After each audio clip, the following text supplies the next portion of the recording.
Ang mundo ngayon ay nag-aalok ng maraming daan patungo sa tagumpay at kaligayahan. Pero maraming dulo niyan ay kawalan, uhaw at kadiliman.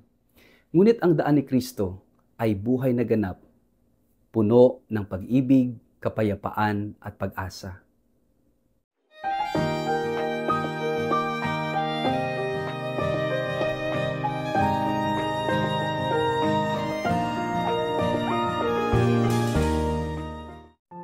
Ang mabuting balita ng Panginoon ayon kay San Juan.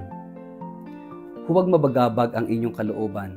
Sumampalataya kayo sa Diyos. Sumampalataya din kayo sa akin. Sa bahay ng aking ama ay maraming silid. Kung hindi ito totoo, sasabihin ko ba sa inyong pupunta ako roon upang ipaghanda ko kayo ng inyong matitirhan? At kapag naipaghanda ko na kayo ng matitirhan, ako'y babalik at isasama ko kayo upang kayo'y makapiling ko kung saan ako naroroon. At alam na ninyo ang daan patungo sa pupuntahan ko. Sinabi sa kanya ni Tomas, Panginoon, hindi po namin alam kung saan kayo pupunta. Paano po namin malalaman ang daan? Sumagot si Jesus, Ako ang daan, ang katotohanan at ang buhay. Walang makapupunta sa Ama kundi sa pamamagitan ko. Ang mabuting balita ng Panginoon. Word of the day, hear what God has to say.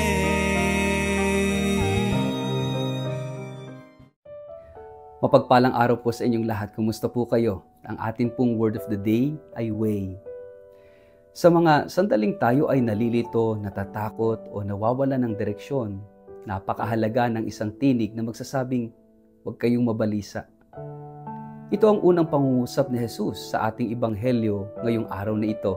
Isang paalala sa mga pusong nangangamba at sa gitna ng kanyang pag-aliw, sinabi niya ang isa pang pinaka makapangyarihang katotohanan tungkol sa kanyang sarili.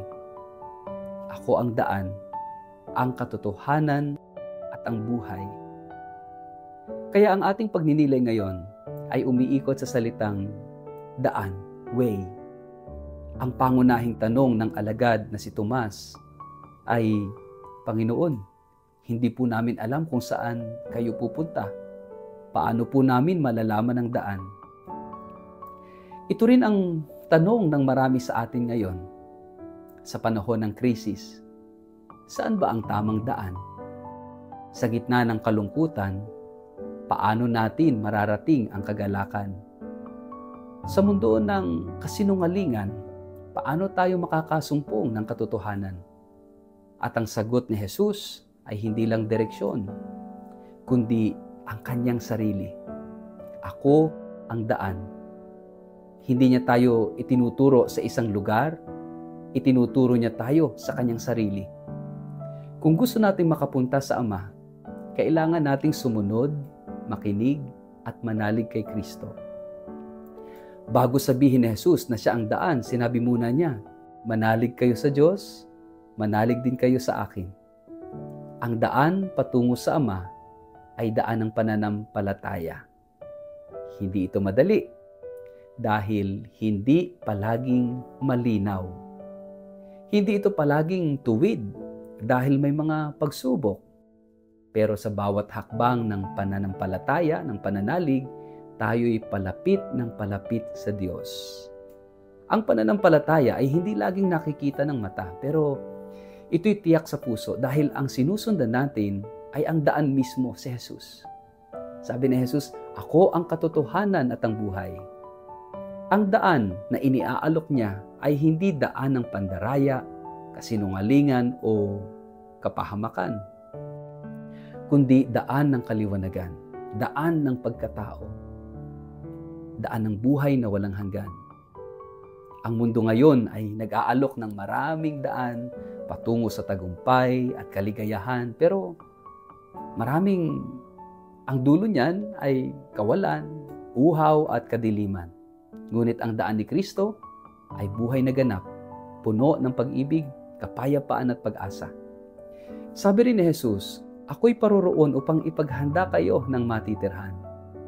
At kung ako'y makapaghanda na, babalik ako at kayo'y isasama ko upang kayo'y makapiling ko kung saan ako naroroon. Hindi lang basta daan si Kristo. Siya rin ang naghahanda ng ating patutunguhan. Siya ang una at siya rin ang huling hantungan.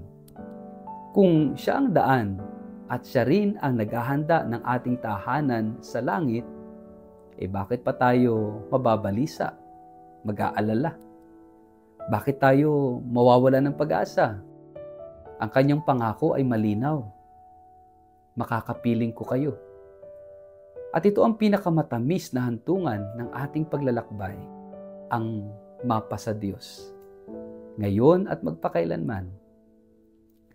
Mga kapatid, araw-araw tayong tinatawag ni Kristo na lumakad sa kanyang daan. Hindi lang ito tungkol sa kaalaman ng doktrina, kundi pakikipag-ugnayan sa Kanya. Kaya nga sa bawat panalangin, sa bawat sakripisyo, sa bawat pagpapatawad at paglilingkod, tayo ay lumalakad kasama Niya. At kahit minsan tayo'y madapa, maligaw o mapagod, ang daan na si Kristo ay hindi nawawala. Siya laging nariyan, naghihintay, umaakay, at muling tumatawag sa atin. Sa mundo na puno ng saradong pinto kay Kristo, may bukas na daan. Sa gitna ng kalituhan, kay Kristo may direksyon. At sa gitna ng takot sa kamatayan, kay Kristo may buhay na walang hanggan. Siya yung ating daan. Hindi lang para sa langit, kundi para sa bawat araw ng ating buhay. Sa ngalan ng Ama at ng Anak at ng Espiritu Santo. Amen. Panginoong Jesus, Ikaw ang daan, ang katotohanan at ang buhay. Tulungan mo kaming huwag mabalisa, kundi magtiwala sa iyo. Sa gitna ng suliranin at pasanin, gawin mo kaming tapat na lumakad sa iyong daan, hanggang sa araw na makapiling ka namin sa tahanang inihanda mo para sa amin. Amen. Pagpalain po kayo't ingatan ng makapangyarihang Diyos, Ama at Anak at Espiritu Santo. Amen.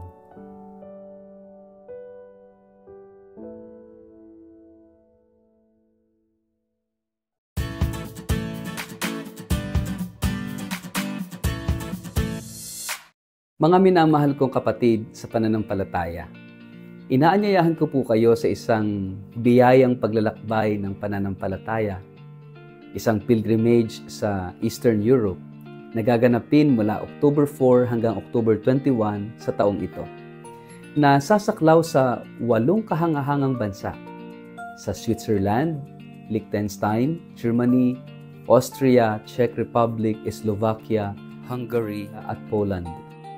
Ang tampok ng banal na paglalakbay na ito ay ang ating debosyon sa Divine Mercy o Banal na Awa, isang tema na napapanahon sa atin ngayon sa panahon ng pagsubok at pananabik sa pag-asa. Gaya ng sinabi ng ating yumaong Santo Papa Francisco, "The mercy of God is the sure source of our hope."